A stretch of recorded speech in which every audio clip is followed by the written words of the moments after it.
Buongiorno cari amici, benvenuti anche oggi nella Live Splash del vostro Marietto Veneziano.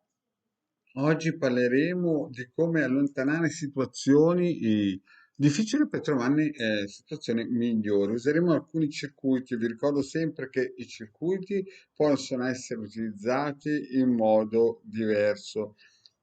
Ad esempio, si possono prendere circuiti che fanno una cosa, ma possono indirizzarli o utilizzarli a farne altre cose.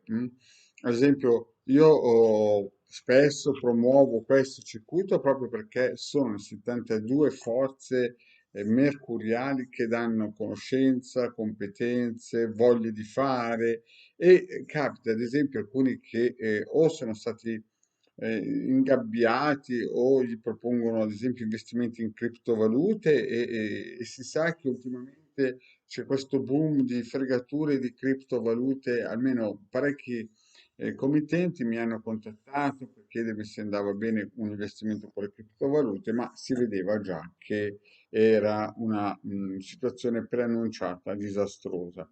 Altri invece sono stati derubati, fregati, insomma, situazioni difficili. Quindi quando alcune persone non sono sicure, è sempre attivare questo circuito. Se non sapete come attivarlo, andate a vedere la pillola al vostro Marietto veneziano e chiedete sempre al quadrante radiostetico del sì e del no se potete utilizzarlo. Comunque questo è un circuito basic, cioè praticamente deve essere sempre stampato, formato 4, plastificato e messo in tutti i posti della casa dove lo si possa vedere. Altrimenti si può utilizzare con sopra un testimone, ma qui vi rimando a una pillola che il vostro marito veneziano ha fatto nel proprio canale. Questo è un circuito molto importante, così che vi aiuta a fare la scelta giusta, a muoversi nel modo giusto della propria vita.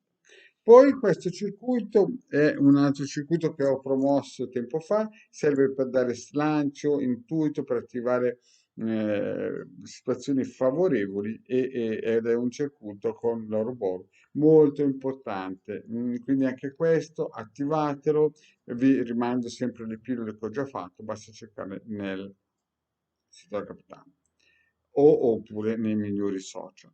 E ultimamente questo circuito di Ildegarma veneziano Lecate, no, che serve proprio invece per allontanare, e cioè se qualcuno vi vuole abbindolare oppure state cercando una casa, insomma, state muovendovi, no? State muovendovi al di là del vostro territorio mentale e avete paura di sbagliare. Beh, questo può essere utile perché si aggancia a Ecate, che era una divinità pre-indoeuropea, quindi ha più di 20.000 anni, si aggancia alle Gregore chiaramente, no?